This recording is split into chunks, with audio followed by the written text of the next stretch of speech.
اللہ کے نزدیک اگر کوئی دین ہے تو اسلام ہے.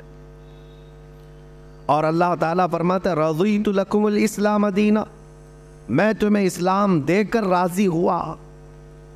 تو جس قوم کے پاس یہ دین ہے اسے یہ چاہیے فخر کرے کہ اللہ تبارک و تعالیٰ نے اپنا چنندہ اور اپنا پیارا دین مجھے دیا ہے اور میں اس سے وابستہ ہوں. اور ساری دنیا کے ٹارگٹ پر آج تم ہو، اس کی وجہ بھی یہی ہے. جس کے پاس کوئی دولت ہوتی ہے اسی سے حسد بھی ہوتا ہے، اسی سے لوگوں کو جیلس بھی ہوتا ہے. تمہارے پاس یہ سب سے بڑی دولت جو دین اسلام اور میرے آقا صلی اللہ تعالیٰ علیہ وسلم کی محبت ہے، یہ ایک بہت بڑی دولت ہے. اب اس کو ختم کرنے یا اس کو کم کرنے کے لیے یہ حربے اپنائے جاتے ہیں آج جو ہتھ کنڈے ہیں، کسی نہ کسی طرح تمہیں کمزور کر دیا جائے. میں آج اپنے حالات کے متعلق عرض کروں کہ تمہیں پریشان دیکھنے کے لیے یا پریشان کرنے کے لیے تمہارے قوانین سے چھیڑ چھاڑ کرنا کہ ایگریسو ہو جائیں، کبھی ذات مصطفیٰ صلی اللہ علیہ وسلم کو نشانہ بنانا، کبھی قرآن کی توہین کرنا، کبھی اسلام کو برا بھلا کہنا، کبھی اسلام کے قانون بدلنے کی بات کرنا، یہ سب چیزیں تمہاری آزمائش کا دور ہے. ہونا تو یہ چاہیے کہ جو سچا مومن ہے اس کے دل میں اسلام کی محبت اور بڑھتی چلی جائے اور بڑھتی چلی جائے. لیکن اس طوفانی زمانے میں جو ڈاواں ڈول ہوتا ہے اس کو یہ لگنے لگ جاتا ہے کہ مجھے نیوٹرل رہنا چاہیے، بھی سیکولر ہو جانا چاہیے تاکہ یہ ظالموں کے ہاتھ میں نہ آ جاؤں. نہیں میرے عزیزو، آج تمہیں پکا مسلمان بن کے دکھانے کا وقت آ چکا. اب نیوٹرل نہیں، سیکولر نہیں. یہ جو لفظ ہے سیکولر، یہ تو منافق کو کہتے ہیں، چھپا ہوا منافق. آپ جس دین پر قائم ہے اس دین کے بارے میں آپ کو اتنا یقین ہونا چاہیے کہ یہ اللہ کا سب سے محبوب دین ہے اور کامل، جس کے بارے میں قرآن نے کہا الیوم اکملت لکم دینکم. کسی بھی دین کے بارے میں سرٹیفکیٹ نہیں ہے کہ وہ کمپلیٹ ہو چکا ہے، لیکن قرآن نے دین اسلام کے لیے کہا ہے. اللہ فرماتا آج کے دن میں نے تمہارا دین مکمل کر دیا. یہودی خود کہتے ہیں کہ اگر یہ آیت ہماری کتاب میں آئی ہوتی، ہماری کتابوں میں آئی ہوتی یہ آیت کہ تمہارا دین کمپلیٹ ہو گیا، وہ کہتے ہیں ہم تو اس آیت کے اترنے کے دن ہر سال عید مناتے ہیں. مسلمانوں کو یہ خاصہ ملا ہے. میرے آقا صلی اللہ تعالیٰ علیہ وسلم جب آخری حج میں تھے، حجۃ الوداع کے موقع پر یہ آیت نازل ہوئی. اللہ نے فرمایا آج کے دن دین تمہارا کمپلیٹ ہو گیا. میرے دین میں کوئی گنجائش ہی نہیں ہے کمی کی. ہمارے اسلام میں بچے کے پیدا ہونے سے لے کر کے اس کی قبر میں جانے تک کے کسی مسئلے کو تشنا نہیں چھوڑا گیا ہے. لے کر کے آؤ، چیلنج ہے ہمارا. جس بھی مسئلے کو لے کر کے آؤ گے زندگی کے گزارنے کے طور طریقے، اسلام نے اس کو تشنا نہیں چھوڑا، خالی نہیں چھوڑا. مسائل موجود ہیں. حتیٰ کہ یہودی اس بات کا مذاق اڑاتے تھے. حضرت سلمان فارسی رضی اللہ تعالیٰ عنہ ایک جگہ سے گزر رہے تھے، پیشاب کرتے وقت ڈھیلے کا استعمال، تو انہوں نے کہا کیا تمہارے دین میں یہ بھی بتایا جاتا ہے؟ حضرت سلمان فارسی رضی اللہ تعالیٰ عنہ نے فرمایا ہاں بے شک، میرے دین میں کسی بھی چیز کو چھپایا نہیں گیا، حتیٰ کہ عدد بھی بتائی گئی ہے کہ کتنے ڈھیلے استعمال کرے تو پاک ہو جائے، بیٹھ کر کے کرے، کھڑا ہو کر کے کرے، کسی بھی چیز کو خالی نہیں چھوڑا گیا. اور میرا یہ چیلنج ہے دنیا کی کسی بھی قوم کو لا کر کے پڑھ کر کے بتاؤ، بہت سارے مسائل سے وہاں پر صرف نظر کر لیا گیا. یا تو بچوں کے متعلق مسائل نہیں ملیں گے، یا عورتوں کے متعلق نہیں ملیں گے، یا بوڑھوں کے متعلق نہیں ملیں گے، یا شادی شدہ مسائل، یا پھر تجارت کے معاملات، پڑوسیوں کے معاملات. لیکن دین اسلام ایسا نہیں. اس میں تو اتنے باب ہیں، اتنے ابواب ہیں، اتنے چیپٹر ہیں کہ پوری زندگی کو گھیرا ہوا ہے. اور آج کے درندے اٹھ کر کے یہ کہتے ہیں، یہ جو یونیفارم سول کوڈ کا مسئلہ جو اٹھایا گیا ہے کیا ہے؟ ان کو اچھی طرح سے پتا ہے کہ دین اسلام پورے قوانین رکھتا ہے. میں ان سے پوچھتا ہوں کہ 100 سال پہلے چلے جائے، تمہارے پاس لا کی کتاب کہاں ہے؟ قوانین کہاں ہیں؟ ایک ملک چلانے کے لیے جو قوانین ہوتے ہیں، لا ہوتے ہیں، اس کی تاریخ ڈھونڈ کر کے لاؤ کون سا ملک لا کے تحت چلتا تھا۔ یقین جانو میرے عزیزو، پوری دنیا کو حکومت چلانے کے قوانین دینے والا سب سے پہلا دین اسلام، سب سے پہلا لا کے تحت ایک پوری کنٹری چلنا چاہیے، یہ اسلام نے دیا ہے، ورنہ تو پہلے بادشاہوں کے قانون چلتے تھے۔ آپ رومن امپائر کو دیکھیں، پرشین امپائر کو دیکھیں، اسلام سے پہلے ان کے ہاں کوئی قانون کی کتاب نہیں ہے۔ بادشاہ کو رات میں کوئی خواب آ گیا، صبح وہ قانون بن جائے گا۔ بادشاہ کو کوئی اچھی چیز لگ گئی، وہ دوسرے دن قانون بن کر کے سب پر نافذ ہو جاتا۔ تو وہاں پر تو امپائر ہوتا تھا، شہنشاہ جس کو کہتے ہیں، بادشاہ جس کو کہتے ہیں، اس کے قوانین چلتے تھے۔ یہ دین اسلام نے قوانین مرتب کر کے عطا کیا ہے۔ دین اسلام نے لوگوں کو چلنے کا طریقہ بتایا، اور اس میں کسی کا بھید بھاؤ نہیں رکھا گیا، یہاں سب کو برابر رکھا گیا۔ یہ لوک پال بل کی بات کرتے رہے، نہ ہی لا سکے نہ ہی کر سکے، جس کا مطلب یہ تھا کہ اونچے عہدے والا بھی جواب دہ ہوگا، ذمہ دار ہوگا سوالوں کے جواب کا، لیکن یہ کبھی نہ لا سکیں گے۔ جن کے کرتوت کالے ہوں وہ کب عدالت کا سامنا کر سکتے ہیں؟ ہاں، یہ سارے مسائل اگر دیکھنا ہے تو اسلام کے دامن میں دیکھو۔ سیدنا عمر فاروق رضی اللہ تعالیٰ عنہ مسجد میں کھڑے ہیں، مسجد نبوی میں، اور عین خطبے کے دوران آپ نے پوچھا کسی کو کوئی سوال ہے؟ ایک صحابی کھڑے ہو گئے، دیہات کے رہنے والے، کہا ہاں آپ کے متعلق ہی سوال ہے۔ کہا مال غنیمت میں جو کپڑا آپ نے تقسیم کیا تھا سارے لوگوں کو، اس کپڑے سے کسی کا بھی پورا جبہ نہیں بنا، آپ کا پورا جبہ کیسے بن گیا؟ سب کو کپڑا اتنا ملا تھا کہ پورا جبہ نہیں بن سکتا تھا، آپ کا کیسے بنا؟ یہ سوال پوچھنے کا حق صرف اسلام نے دیا تھا۔ پہلے بادشاہوں کو کوئی سوال کرتا تو گردن مار دی جاتی، ختم کر دیا جاتا۔ سیدنا عمر فاروق رضی اللہ تعالیٰ عنہ نے یہ نہیں فرمایا کہ کون بدتمیز ہے جو یہاں پر بدتمیزی کر رہا ہے، نہیں، گلے سے لگایا اور فرمایا میں تمہیں جواب دیتا ہوں۔ در حقیقت مال غنیمت میں مجھے بھی کپڑا ملا تھا، میرے بیٹے عبداللہ کو بھی کپڑا ملا تھا، عبداللہ نے اپنا کپڑا مجھے ہبہ کر دیا، دونوں ملا کر کے سلایا، میرا جبہ بن گیا۔ جواب دینے کا حق امیر المومنین کے پاس، وہ جواب دیتے۔ اور اس کے بعد آپ نے فرمایا جب تک دین اسلام میں یہ نظام رہے گا، اس نظام کو کوئی درہم برہم نہیں کر سکتا۔ عزیزان گرامی وقار، ہزاروں مثالیں ہیں، ہزاروں مثالیں ہیں۔ ان ظالموں کو آج قوانین اسلام کی طرف انگلی اٹھانے کی جرت صرف اس لیے ہے کہ یہ اپنی سیاسی روٹیاں سینکنا چاہتے ہیں، باقی کوئی مطلب نہیں۔ اب ہونا کیا چاہیے؟ جو ایک خلفشار ہے اور ایک بہت زیادہ افواہیں پھیلی ہوئی ہیں مسلمانوں کے بیچ میں، کیا کرنا ہے؟ تنظیمیں اپنا کام کر رہی ہیں، خانقاہیں اپنا کام کر رہی ہیں، مدرسے، مساجد، ٹرسٹ اپنا کام کر رہی ہیں۔ یونیفارم سول کوڈ نہیں لاگو ہونا چاہیے، اس کے یہ خطرے ہیں، اس کے وہ خطرے ہیں۔ ان سے تھوڑا ہٹ کر کے میں یہ کہتا ہوں، ان سے کب تک احتجاج کرتے رہو؟ نہ ہی ہمارے احتجاج کا ان کے اوپر کوئی اثر پڑتا ہے۔ یہ ایسی ظالم قوتیں بیٹھی ہوئی ہیں جن کے سامنے ہزاروں کا مر جانا بھی کوئی اثر نہیں کرتا۔ اس لیے مسلمانوں، سب سے اہم بات یہ ہے کہ ان سے بھیک مانگنے کی ضرورت ہی نہیں ہے کہ تم ہمارے قوانین کی حفاظت کرو یا ہمارے قوانین سے چھیڑ چھاڑ نہ کرو، بلکہ میدان میں اتر کر کے یہ بتاؤ کہ اس زمانے میں بھی تم سارے قوانین پر پابندی لگاؤ، لیکن میں شریعت مصطفیٰ پر عمل کر کے دکھاؤں۔ تمہاری پرمیشن کی ضرورت نہیں مجھے دین اسلام پر چلنے کے لیے۔ ہمارے نبی پاک صلی اللہ تعالیٰ علیہ وسلم کے قوانین ہمارے لیے جان سے بڑھ کر کے ہیں۔ مسلمانوں کو آج عملی میدان میں آ کر کے قوانین اسلام پر عمل کر کے دکھانا چاہیے کہ میرے اپنے گھر کے قوانین، میرے دین کے معاملات، اس کو میں موت تک گلے سے لگا کر کے رہوں گا۔ یہ ہوتا ہے سب سے بہترین احتجاج۔ میں آپ کو بتاؤں، لوگوں میں جو ایک خلفشار ہے، چیمی گوئیاں چل رہی ہیں کہ کیا ہوگا کیا ہوگا۔ انہوں نے 3 طلاق کا مسئلہ بھی لا کر کے ڈرایا نا، لا کر کے یہ کس کے لیے تھوپا گیا تھا؟ صرف ٹارگٹ یہ کرنا ہے اور وہ ایک بڑی قوم کو بیوقوف بنانا ہے.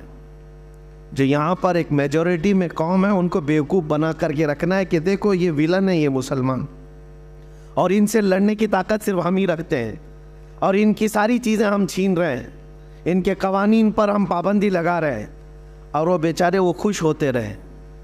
ان کو خوش کرنا ہے اور ان کی روٹیاں لینا ہے, سیاست کو گرمانا ہے, بس اتنا ہی ہے. باقی تمہارے قوانین سے ان کو کوئی لینا دینا نہیں.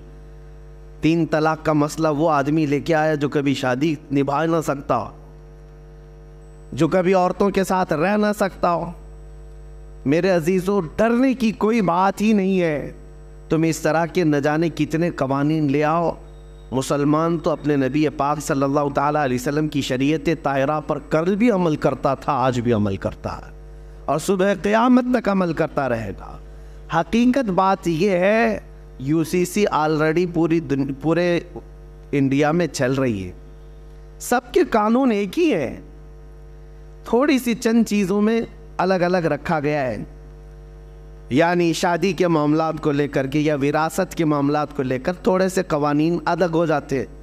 باقی بتائیں, چوری کرنے پر سب کا قانون ایک ہے یا نہیں؟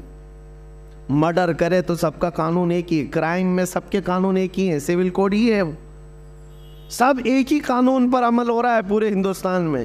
ایسا نہیں ہے کہ ہندو قتل کرے گا یا مسلمان قتل کرے گا تو اس کے لیے لاء کی کتاب میں الگ الگ جرمانے, الگ الگ سزائیں نہیں ہیں, ایک ہی سزا ہے, سب کی ایک ہی سزا ہے. ہاں بس میرج ایکٹ الگ اور وراثت کے معاملات الگ بنائے گئے ہیں.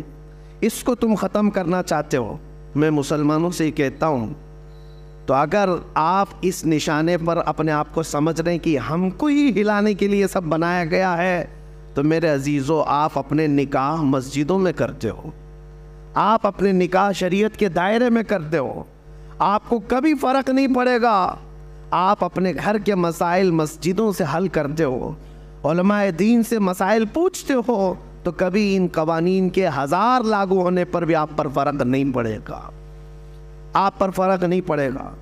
اسی لیے میں یہ کہتا ہوں کہ ان تمام مسائل پر احتجاج کرنے کی ضرورت نہیں, بہت زیادہ ایگریسو ہونے کی ضرورت نہیں, ورنہ ظالم کتا یہی انتظار میں ہے کہ مسلمان کب بھڑکیں گے, کب بدکیں گے, اب کب سڑکوں پر آئیں گے, کب یہ توڑ پھوڑ کریں گے اور ہم دوسروں کو ڈرائیں گے کہ یہ دیکھو ایسی وحشی قوم ہے.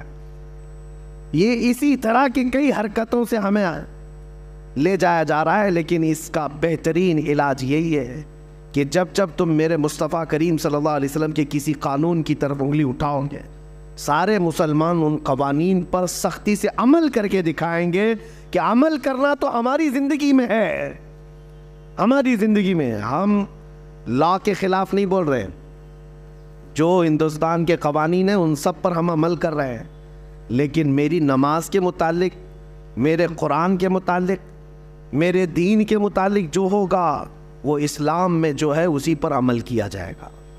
کوئی ایسا آدمی مجھے نماز سکھانے نہیں آ سکتا جس کو پیشاب کرنے کا سلیقہ نہ ہو. بہرحال تمہارا دین کمپلیٹ ہے, کامل ہے, اکمل ہے, اور اس سے بہترین دین ہے ہی نہیں. اس بات کا یقین لے کر کے چلو.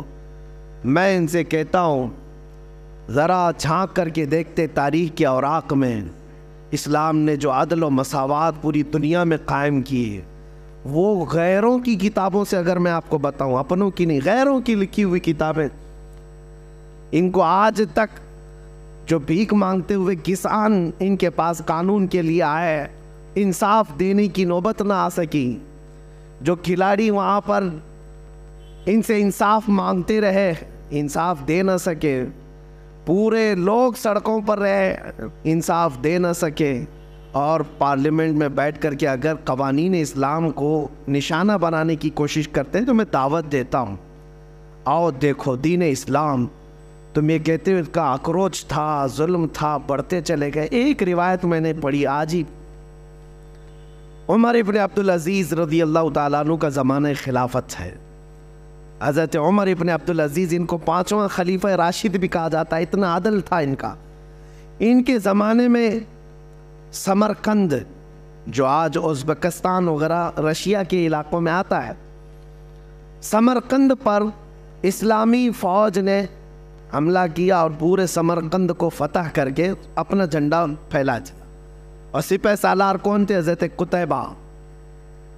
اور جیسے ہی سمرقند فتح ہو گیا، اعلان ہو گیا کہ یہاں پر مسلمانوں کی حکومت ہے اب، تو لوگ دوسرے دن صبح اٹھے اور ان کو ایسا لگا کہ یہ اچانک ہو گیا ہے.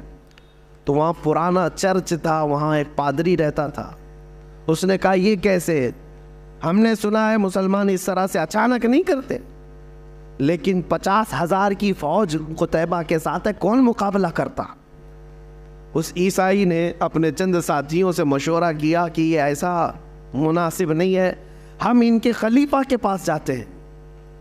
تو وہ ملک شام آیا چند ساتھیوں کو لے کر کے. دمشق میں عمر ابن عبدالعزیز اس وقت رہا کرتے تھے. جب دمشق آئے تو اس عیسائی نے لوگوں سے پتہ پوچھا کہ خلیفہ وقت کہاں ہے. لوگوں نے جو اشارہ دیا، پتہ بتایا، اس پتے پر آ کر کے دیکھا تو ایک چھپر کا گھر ہے اور ایک دبلا پتلا آدمی کپڑے سیتا ہوا بیٹھا ہے. یہ عیسائی پادری قریب آیا اور اس نے کہا انہوں نے دھوکہ دیا مجھے. پلٹ کر کے پھر کہنے لگا میں مسلمانوں کے خلیفہ کے پاس آنا چاہتا ہوں. تو ایک بوڑھے شخص نے کہا وہ جو کپڑے سل رہا ہے وہی خلیفہ ہے، وہی ہے جس کا رعب و دبدبہ اتنا تھا عمر ابن عبدالعزیز کا. اللہ اکبر. آپ تاریخ پڑھیں، عمر ابن عبدالعزیز کے زمانے میں 200 کلومیٹر دور بھی اگر کوئی بیٹھا ہوا ہے تو نا انصافی کرنے سے گھبراتا تھا، ڈرتا تھا کہ عمر ابن عبدالعزیز کا دور چل رہا ہے. اور اس خلیفہ کا وقت یہ ہے کہ ایک چھپر کے گھر کے نیچے بیٹھے ہوئے کپڑے سل رہا ہے. اس عیسائی پادری نے سوچا کہ ان سے مجھے کیا انصاف ملے گا. 50,000 کی فوج لے کر کے جو سپہ سالار میرے شہر پر حملہ آور ہوا ہے اس کے بارے میں کیا بتاؤں گا. کہا کہ پھر بھی کہہ دیتا ہوں. عمر ابن عبدالعزیز کے پاس آیا اور کہا میں سمرقند سے آیا ہوں، میری ایک شکایت ہے. کہا بتاؤ کیا ہے. کہا کہ آپ کا ایک سپہ سالار تقریباً 50,000 کی فوج لے کر کے آیا ہے، آس پاس کے علاقے فتح کرتے ہوئے اچانک رات کو ہمارے شہر پر حملہ کیا اور دوسرے دن فتح کا اعلان کر دیا. کہا کیا چاہتے کیا ہو. کہا میں نے سنا ہے کہ جب کبھی مسلمان فوجی جاتے ہیں کسی جگہ پر تو سب سے پہلے ان کو دعوت پیش کرتے ہیں عدل و مساوات کی، اسلام کی، امن کی. اور اگر وہ سامنے والے ماننے کو تیار نہیں اور جنگ کرنے پر تیار ہو تو جنگ کرتے ہیں اور اس کے بعد فتح کا اعلان کرتے ہیں. لیکن آپ کا سپہ سالار آیا، نہ اس نے ہم کو کسی چیز کی دعوت دی، نہ بلایا، نہ ہی ہمارا مقابلہ ہوا، راتوں رات فتح کر کے وہ اپنے جھنڈے گاڑ دیا. حضرت عمر ابن عبدالعزیز نے ایک خط نکالا، خط پر لکھا اور کہا کہ لے جاؤ قتیبہ کو دے دینا. اس خط میں لکھا ہوا تھا کہ ایک قاضی مقرر کیا جائے، فوراً ایک قاضی اسلام مقرر کیا جائے اور اس قاضی کے پاس یہ عیسائی اپنا مسئلہ رکھے گا اور قاضی جو فیصلہ کرے اس پر عمل کیا جائے. خط لے کر کے وہ عیسائی آیا، پادری ہے، عیسائی ہے. کہا کہ اس خط کو پتہ نہیں یہ لوگ پھاڑ کے پھینک دیں. لیکن جب قتیبہ کے پاس لا کر کے دیا تو اس کے ہاتھ کانپنے لگے سپہ سالار کے کہ عمر ابن عبدالعزیز کا خط آیا ہے. پڑھنے کے فوراً بعد قاضی کا انتخاب کرنے کا اعلان کیا کہ خلیفہ وقت کی طرف سے قاضی کے انتخاب کی بات آئی ہے. تو اس وقت قاضی کا انتخاب ایسا نہیں ہے کہ 4 لوگ بیٹھ کر کے کر دیتے.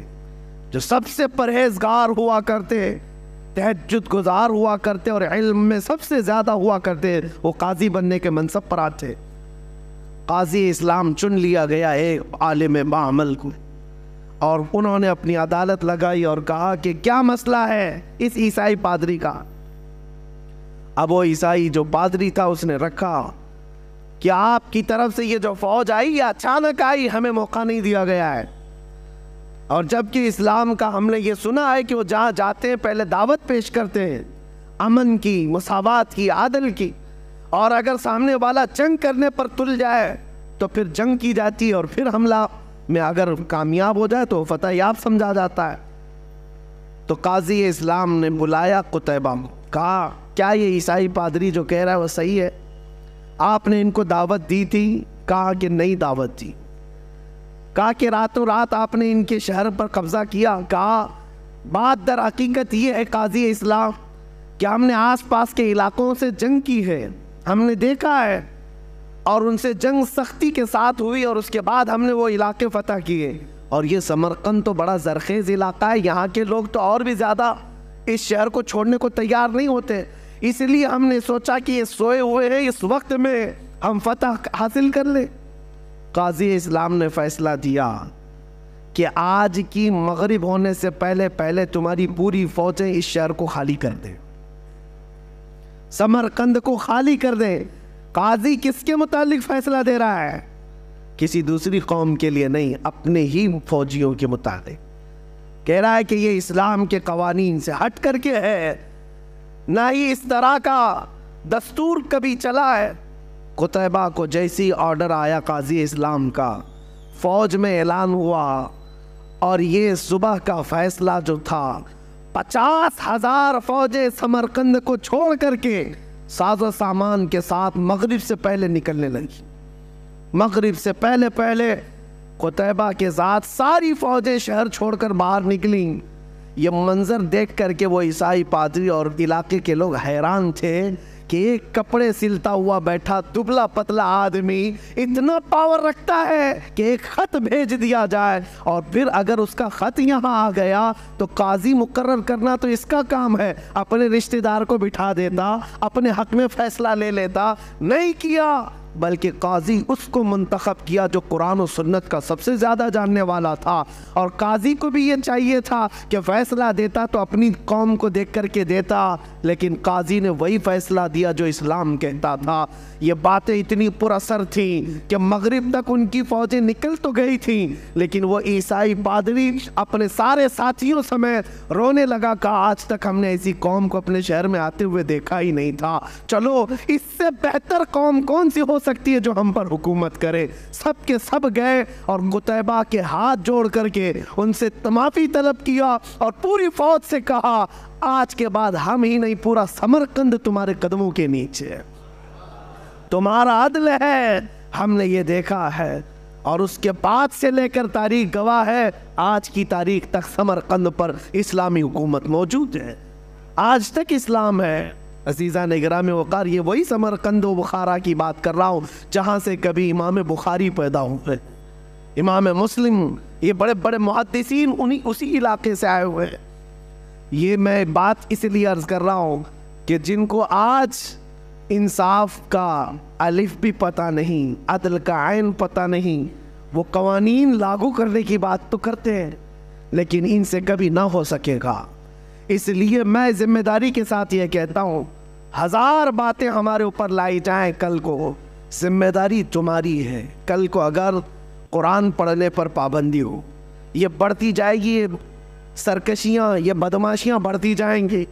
طلاق کا مسئلہ، شادی کا مسئلہ، تمہارے کھانے پینے کا مسئلہ بڑھتے بڑھتے اب تو یہ ڈیبیٹ کرنے لگ گئے، دجالی میڈیا میں بیٹھ کر کے کتے بحث کرتے ہیں کہ کلمہ طیبہ بھی جو ہے ان کا بڑا سخت ہے، لا الہ الا اللہ، اس میں ہمارے سارے خداؤں کا یہ لوگ انکار کرتے ہیں، کوئی خدا نہیں ہے، صرف اللہ ہے، اور ہم موت تک انکار کرتے رہیں گے، اس لیے کہ ہمارے دین کی جڑ ہی ہے لا الہ الا اللہ، بنیاد ہے لا الہ الا اللہ، کوئی خدا نہیں سوائے اللہ. کہہ رہے ہمارا بچہ بولنا سیکھتا ہے تبھی ہم پڑھا دیتے ہیں لا الہ الا اللہ، اور ہمارا عقیدہ بھی یہی ہے، بولنا سیکھتا ہے تب شروع کرتا ہے. اور حدیث پاک ہے جس کا آخری کلمہ ہو، من کان آخر کلامہ لا الہ الا اللہ فدخل الجنہ، جس نے آخری کلمہ مرنے سے پہلے لا الہ الا اللہ کہا،